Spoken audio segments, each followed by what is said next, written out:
Bismillahirrahmanirrahim. Assalamu alaikum. My name is Dr. Noreen Waheed PT and you are watching my official YouTube channel.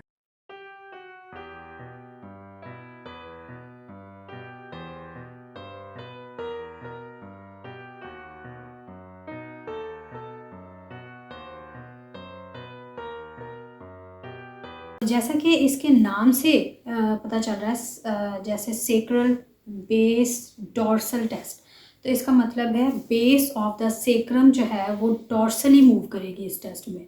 ठीक है, ये जब test हम करेंगे और जो फोर्स हम लगाएंगे, जिस तरीके से हम फोर्स लगाएंगे जिस डायरेक्शन में, base of the sacrum move करनी चाहिए डॉर्सली। ठीक है, अब हम देख लेते हैं कि किस तरीके से हम फोर्स लगाएंगे कि बेस ऑफ द सेक्रम जो है वो डॉर्सली मूव करे। कि ये जो है ना वो सेक्रल सल्काए हैं। ठीक है, ये बेस ऑफ द सेक्रम है, ये जो है वो सेक्रम की यहाँ तक आके base of the apex of the sacrum है। ठीक है, और इससे थोड़ा सा नीचे छोटी सी कॉक्सिक्स होती है। ठीक है, आपने कॉक्सिक्स के ऊपर तो फोर्स कभी भी नहीं लगानी होती। ठीक है, आपने उसको ध्यान में रखना है।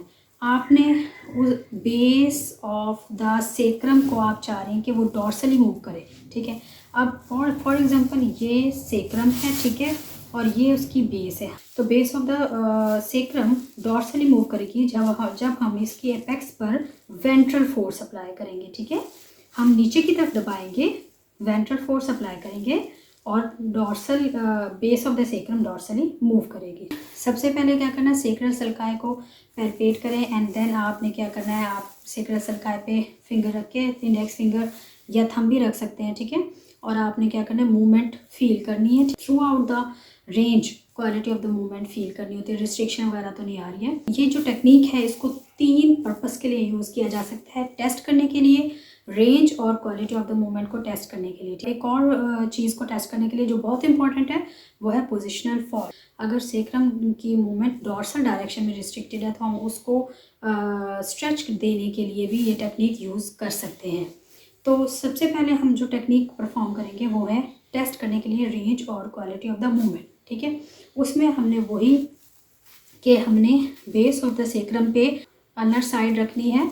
ठीक है, और साथ में हमने अपना जो स्टेबलाइज हैंड है उससे फील करनी है मूवमेंट को, और आपने क्या करना है वो ग्रेड 1 की फोर्स अप्लाई करनी है, यानी ग्रेड 1 की मूवमेंट परफॉर्म करनी है, देन ग्रेड 2 एंड ग्रेड 3। ठीक है, और आपने रिस्ट्रिक्शन चेक करनी है। ठीक है, ये तो हो गई टेस्ट रेंज वगैरह चेक करने की, और एंड पे आप एंड फील भी चेक कर सकते हैं। आपने ग्रेड 3 परफॉर्म किया, एंड पे मज़ीद फोर्स अप्लाई की और एंड फील चेक की। नेक्स्ट क्या है, पोजिशनल फॉल्ट को चेक करना है। पोजिशनल फॉल्ट हम बात करें न्यूटेशन में या काउंटर न्यूटेशन में, हम दोनों चीज़ों को हम चेक कर सकते हैं इसी टेस्ट के ज़रिए से। ठीक है, तो वो हम कैसे करेंगे, देखें। अगर ये फॉर एग्जांपल ये सेक्रम है, ठीक है, तो पोजिशनल फॉल्ट क्या होता है कि अपनी जगह से सेक्रम जो है वो अपनी जगह नॉर्मल जगह पे नहीं होती है, या तो वो इस डायरेक्शन में मूव कर जाती है या वो इस डायरेक्शन में। यानी अगर वो ऐसे मूव कर जाती है मतलब वो न्यूटेशन में गई हुई है। ठीक है, और या अगर वो इस डायरेक्शन में थोड़ा सा अप बेस जो है वो अपवर्ड मूव हुई है, तो इसका मतलब है कि काउंटर न्यूटेशन में जो है वो पोजिशनल फॉल्ट हुआ है सेक्रम का। इसमें ये टेस्ट हमने परफॉर्म किया और इसमें पेशेंट को सिम्टम रिलीव होना शुरू हो गए, तो इसका मतलब है कि सेक्रम पहले न्यूटेशन में गई हुई थी, हमने फोर्स लगाई और वो अपनी जगह पे वापस आई, जिसकी वजह से पेशेंट को सिम्टम रिलीव हुए। तो मतलब अगर सिम्टम रिलीव हो रहे हैं तो मतलब सेक्रल पोजिशनल फॉल्ट जो है वो न्यूटेशन में है। ठीक है, अब सेकंड क्या है कि अगर हम ये टेस्ट परफॉर्म कर रहे हैं, ठीक है, और पेशेंट को सिम्टम्स इंक्रीज हो जाते हैं, तो इसका मतलब है कि सेक्रम जो है ना वो पहले से ही उस पोजीशन में गई हुई थी, यानी कि जो हम फोर्स लगा के मज़ीद उसको डॉर्सल में ला रहे हैं, यानी कि काउंटर न्यूटेशन में लेके आ रहे हैं। ठीक है, तो जो प्रॉब्लम पहले हुआ है हम उसको एग्जैजुरेट कर रहे हैं, तो पेशेंट को सिम्टम इंक्रीज़ हो जाते हैं।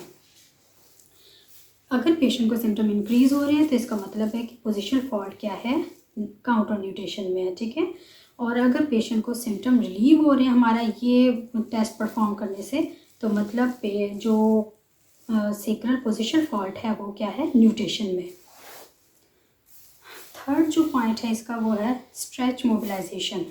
हमने ये टेस्ट परफॉर्म किया और हमें फील हुई रिस्ट्रिक्शन, तो हम अब स्ट्रेच देना चाह रहे हैं, ठीक है। तो स्ट्रेच के लिए क्या है, सबसे पहले तो आपने पोजीशन बना लेनी है, ठीक है, यानी कि जहाँ जिस पॉइंट पे हमें रिस्ट्रिक्शन फील हुई है उस पॉइंट तक हमने लेके जाना है सेक्रम को, यहाँ पे हमें रिस्ट्रिक्शन फील हो रही है फुल, ठीक है। उसके बाद हमने अपनी बॉडी वेट को यूज़ करते हुए फुल बॉडी को आपने ऊपर ले आना है पेशेंट की बॉडी के ऊपर, यानी कि अपनी बॉडी वेट को यूज़ करना है इनफैक्ट, एंड देन आपने स्ट्रेच अप्लाई करना है, यानी कि बियॉन्ड दैट पॉइंट लेके जाना है। ओके एक और चीज़ क्या है कि आपने जो सेक्रम की लंबोसेक्रल जंक्शन है, यहाँ पे भी ऑब्वियसली मूवमेंट हो रही है जब आप ये टेस्ट परफॉर्म करते हैं, तो आपने अगर ये भी फील करना है कि पेशेंट को यहाँ पे सिम्टम तो नहीं आ रहे।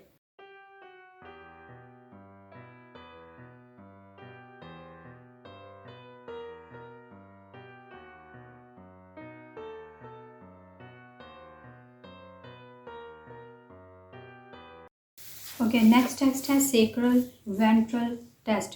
हम इसमें टेस्ट करेंगे रेंज और क्वालिटी ऑफ द मूवमेंट को पोजिशनल फॉल्ट चेक करने के लिए, और हम इसको स्ट्रेच मोबिलाइजेशन के लिए भी यूज़ कर सकते हैं। सेक्रल वेंट्रल टेस्ट है, हम टेस्ट जब हम परफॉर्म करेंगे तो सेक्रम की जो मूवमेंट है वो वेंट्रल साइड पे होगी। ये सेक्रल सल्काए हैं, ठीक है, और ये सेक्रम, ठीक है। हमने इसमें सेक्रोइलिक जॉइंट को देखना है, ठीक है। सेक्रोइलिक जॉइंट ये बन रहा है, ठीक है, वो थोड़ा सा टेढ़ा होता है, ठीक है। अच्छा सेक्रोइलिक जॉइंट सेक्रम और आइलियम का जो होता है, ठीक है, हमने उसके जो सेक्रल पार्ट है ना सेक्रम, ठीक है, वहाँ पे हमने अपना थंब रखना है, ठीक है, और थंब पॉइंटिंग क्रेनियली, ठीक है, और हमने अपने दूसरे हाथ से को थंब के ऊपर रखना है, वेंट्रल फोर्स लगानी है, ठीक है, और हमने इसमें quality of the movement range और एंड पे जाके एंड फील चेक करनी है, ठीक है। ये तो हो गया सारा मूवमेंट वगैरह हमने चेक कर ली, ठीक है, रिस्ट्रिक्शन वगैरह देख ली। तो हमेशा अगर सिम्टम रिलीव हो रहे हों तो इसका मतलब होता है कि फॉल्ट जो है वो ओपोजिट होगा, यानी जिस डायरेक्शन में हम मूवमेंट करवा रहे हैं अगर उस डायरेक्शन में सिम्टम रिलीव हो रहे हैं तो उस डायरेक्शन के ऑपोजिट डायरेक्शन में पोजीशनल फॉल्ट होगा, ये बात याद रख लें। अब ये सेक्रम है और हम सेक्रम की जो बेस है उस बेस के लेफ़्ट साइड को चेक कर रहे हैं, ठीक है। आप राइट पे भी कर सकते हैं ये टेस्ट, लेफ़्ट पे भी, दोनों पे अलग अलग होगा। फोर्स लगानी है, यहाँ पे हम फोर्स लगा रहे हैं और हम वेंट्रल फोर्स लगा रहे हैं, यानी ये, ठीक है। तो सेक्रम की जो लेफ़्ट साइड है वो वेंट्रली मूव कर रही है, ठीक है, और पेशेंट को अगर सिम्टम रिलीव हो रहे हैं तो इसका मतलब है कि डॉर्सल पोजीशन फॉल्ट है। हम जब ये टेस्ट परफॉर्म कर रहे हैं वेंट्रल फोर्स लगा रहे हैं तो सिम्टम रिलीव हो रहे हैं, क्योंकि जो सेक्रम है वो अपनी नॉर्मल पोजीशन की तरफ जाती है, ठीक है, ऊपर हुई हुई है थोड़ी सी ये साइड, हम फोर्स लगाते हैं वो वापस अपनी जगह पे आती है, यानी पोजीशन फॉल्ट ठीक हो रहा है, प्रॉब्लम ठीक हो रहा है, तो सिम्टम रिलीव हो रहे हैं, ठीक है। ये तो ये है कि अगर सिम्टम रिलीव हो रहे हैं, हम वेंट्रल डायरेक्शन में मूव करवा रहे थे और सिम्टम रिलीव हो रहे हैं, तो मतलब इसके ऑपोजिट डायरेक्शन में पोजीशन फॉल्ट है, ठीक है। अगर सिम्टम हमारी वेंट्रल फोर्स लगाने से सिम्टम बढ़ जाते हैं तो मतलब सेक्रम पहले ही वेंट्रल में गई हुई थी, हम फोर्स लगा रहे हैं, मज़ीद उसका प्रॉब्लम बढ़ा रहे हैं, तो पेशेंट की पेन या जो सिम्टम है वो बढ़ जाते हैं। ये पोजीशनल फॉल्ट को चेक करने के लिए भी है, यानी कि अगर ये राइट और लेफ़्ट अलग अलग होगा, ठीक है। फॉर एग्जांपल लेफ़्ट साइड पे हम लगा रहे हैं और सिम्टम रिलीव हो रहे हैं, तो मतलब इसका है कि पेशेंट को जो प्रॉब्लम है वो है लेफ़्ट डॉर्सल पोजीशन फॉल्ट, ठीक है, और हम लेफ़्ट साइड का टेस्ट कर रहे हैं, यानी वेंट्रल फोर्स लगा रहे हैं लेफ़्ट साइड पे और सिम्टम बढ़ रहे हैं, तो मतलब पेशेंट को है लेफ़्ट वेंट्रल पोजिशनल फॉल्ट, ठीक है, इन रिलेशन टू आइलियम, क्योंकि हम आगे नेक्स्ट टेस्ट है उसमें आइलियम का पोजिशनल फॉल्ट चेक करेंगे, यानी कि आइलियम का वेंट्रल और डॉर्सल पोजिशनल फॉल्ट चेक करेंगे, ठीक है। तो हम इन दोनों टेस्ट को करके देखते हैं, पहले सेक्रम का पोजिशनल फॉल्ट चेक करके देखते हैं, ठीक है, फिर हम आइलियम का पोजिशनल फॉल्ट चेक करके देखते हैं और हम देखते हैं कि दोनों में से सेक्रम का या आइलियम का किसका जो है वो पोजिशनल फॉल्ट है। सिम्टम्स समटाइम हमें SIJ पे ही आ रहे होते हैं और लंबोसेक्रल जंक्शन पे समटाइम हमें सिम्टम आ रहे होते हैं। ओके, अब स्ट्रेच मोबिलाइजेशन के लिए हम इसको कैसे यूज़ कर सकते हैं। हमें रिस्ट्रिक्शन फील हुई है जब हमने टेस्ट किया है, तो हम अब इसको स्ट्रेच मोबिलाइजेशन के तौर पे इस टेक्निक को यूज़ करेंगे। और सेम वही कि आपने एक चीज़ का ख्याल रखना है कि पेशेंट की जो लंबर है, वो टॉवल है, वो प्लेस करना है, ठीक है। और आपने ताकि जो ये लंबर है वो स्टेबल हो जाए। पोजीशन टेस्ट कर रहे हो तब भी, लेकिन जब स्ट्रेच दे रहे हो तो हमें फोर्स ज़्यादा लगानी होती है, तो हमें बाकी सारे जॉइंट जो है वो स्टेबल करने होते हैं, इमोबिलाइज करने होते हैं। डिफरेंट टेक्निक्स के थ्रू या डिफरेंट पोजीशनिंग के थ्रू जो है ना, आप बाकी जॉइंट्स को, बाकी जो रीजन है उसको स्टेबलाइज कर देते हैं, ठीक है। तो आपने लंबर के नीचे जो है वो टॉवल प्लेस किया और लंबर को स्टेबल कर दिया और इमोबिलाइज कर दिया। देन आपने क्या किया, वही टेक्निक होती है इसमें भी कि सेम टेक्निक है, बस यही है कि आपने रिस्ट्रिक्शन तक लेके जाना है, ठीक है। इतनी फोर्स अप्लाई करनी है जहाँ पे आपको रिस्ट्रिक्शन फील हो, और देन आपने बॉडी को, वेट को यूज़ करते हुए मज़ीद फोर्स अप्लाई करनी है और स्ट्रेच देना है, ठीक है। Stretch is beyond that point of the restriction.